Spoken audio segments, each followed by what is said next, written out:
morning, ladies and gentlemen. I welcome you to a new episode of the Doctrine and Division.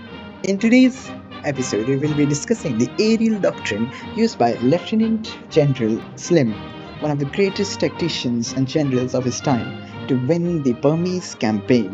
The description of 1940s Burma is incomplete without a description of the nation's unforgiving geography, a natural starting point given its significant influence on campaign design.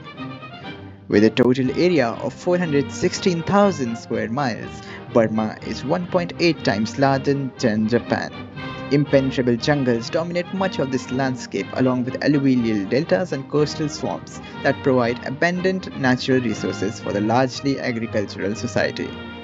At the outbreak of the war, British officials based Burma's defense scheme upon its unforgiving topography, coupled with the inherent difficulty imposed by the monsoon rains and a belief that sufficient warning time would be available to organize the loosely arranged defense forces available in Burma at the time. The rapid advance of the Japanese army, however, cut short such time. Two Japanese divisions launched attacks across the Thai border and captured the Tenasserim airfields in Burma's southern provinces in early February 1942. After establishing air superiority, the Japanese forces swiftly advanced northwards against the two inexperienced British divisions, winning successive victories before capturing the capital at Rangoon. British elements conversely suffered through the longest retreat in British storied military history. Slim's forces crossed the Chidwin River into Indian Sanctuary at the end of May, when monsoon rains halted further Japanese advances. In sum, the retreat caused 13,000 Allied casualties to only 4,000 suffered by the Japanese, nearly 50,000 civilian deaths, and up to 500,000 Burmese displaced. To regain the initiative, the British decided to launch the first Arakan campaign. British theatre commander General Sir Archibald Wavell launched an offensive into the Arakan Peninsula in early 1942. Despite initial successes, however, the advance soon faltered when the Indian divisions were outflanked by a smaller Japanese force. With their lines of communications threatened, the Indian forces were forced to withdraw to the sanctuary of India.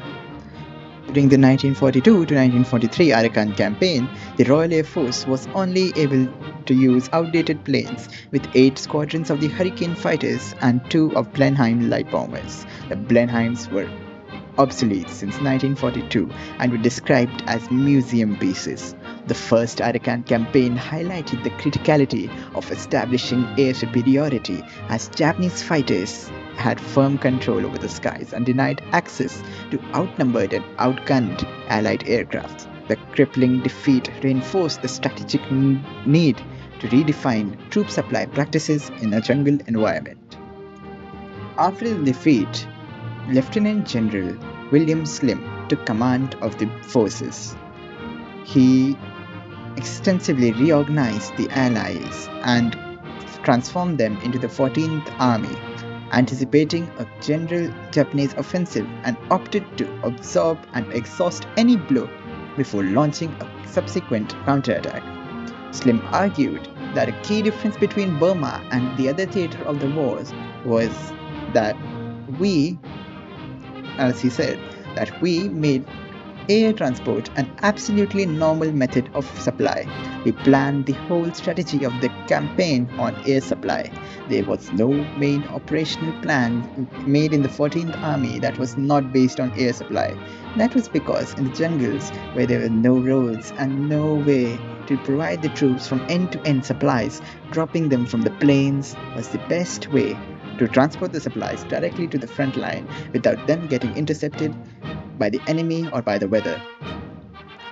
In November 1943, there was only a single RAF transport squadron available to supply the whole of the 14th Army.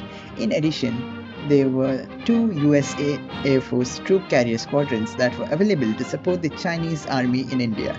Transport planes were the most important air elements in the Burma campaign, and the shortage of them was a constant problem. Louis Mountbatten tried to beg, borrow, or steal C-47 Dakotas from anywhere that he could, managing to scrape together 208 C-47s from various theaters of the war. The strategic decision to supply troops by air was possible because of the transport capabilities available in India. The Battle of the Admin Box established that strategy was viable. After the First Arakan Campaign, Japanese forces regularly attacked the British forces present in the area, and they made two massive pushes towards Imphal and Kohima, but both were defeated by these determined forces to hold on to the airfields in the region. After this, Slim finally planned his grand offensive, the Second Arakan Campaign. In January 1944, Allied forces launched the second campaign into the Arakan. Slim, profiting from the painful experiences of the first expedition, anxiously sought to avoid advancing along the same old fronts, with only amphibious trains to keep the enemy marginally off balance. In the early February 1944, British forces created a small salient as they moved down the Arakan coast towards Akyab, thus passing tactical advantage to the Japanese forces. The 10,000 members strong Japanese army outflanked the Allied forces on the left, established a rear sector blockade that effectively cut off the Indian 7th Division from the friendly units. With the British army surrounded, Japanese leadership anticipated a large-scale withdrawal, but that did not happen. Japanese failed to account adequately for the changing possibilities of air supply. In contrast, Slim employed this new potential to great effect. The 7th Indian Division, despite being entirely cut off for 18 days, were continuously supplied by airdrops from diverted American units. As the Allies gradually received reinforcements, the RAF and the 10th Air Force were able to win back air superiority over the Japanese in Burma, and medium bombers and fighter bombers undertook energetic campaigns against the enemy river traffic, bridges, and railroads. By December 1944, the main Allied air support was provided by the 37 squadrons of the 221 RAF Group. There were 5 squadrons of B-24 medium bombers, 2 squadrons of the Thunderbolt fighters, and 2 squadrons of the Mustang fighters operating from the Arakan. There were also 14 squadrons of ground support planes, including 2 squadrons of the Bow fighters, 2 squadrons of the Mosquitoes, and 2 squadrons of the Thunderbolts. Operating from the I am very sorry, I will mispronounce it, but Kumhiram and Wangjing were 4 squadrons of Thunderbolts and 4 squadrons of medium bombers. As the fighting in Burma went on, the Allied pilots began to gain enough experience to take on their superior Japanese counterparts. In addition, they began to receive material support due to Allied superior technology. They had the advantage of efficient meteorological service, which could provide them with accurate weather forecasts from up to 10,000 miles away. By 1945, Allied aircraft losses resulted mainly from accidents and crashes, but not from enemy aircrafts. Slim's army turned towards Rangoon.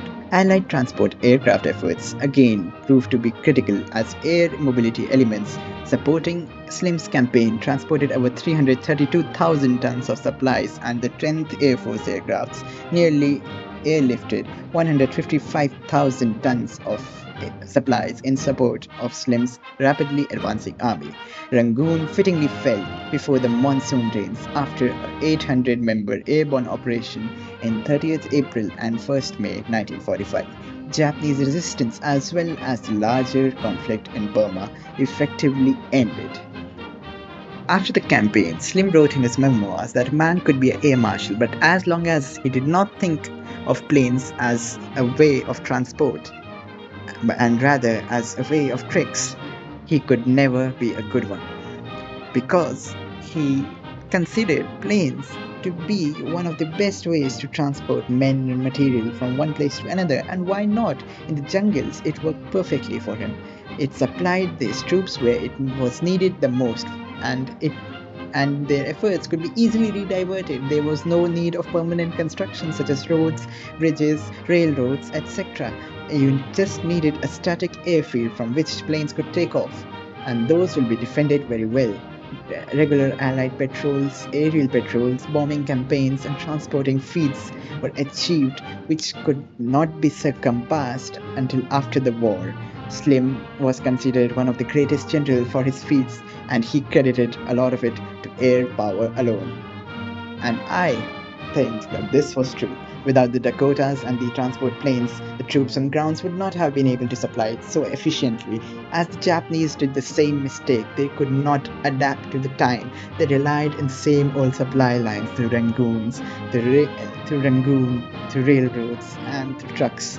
The trucks were bogged down, the supply was cut, and they lost air superiority because they could not maintain the fleet of fighters they had. That's why the Japanese lost Burma. That was it for today. We will see you in the next episode of Doctrine and Division. Thank you. This was your host, Count Wunderbar, signing off.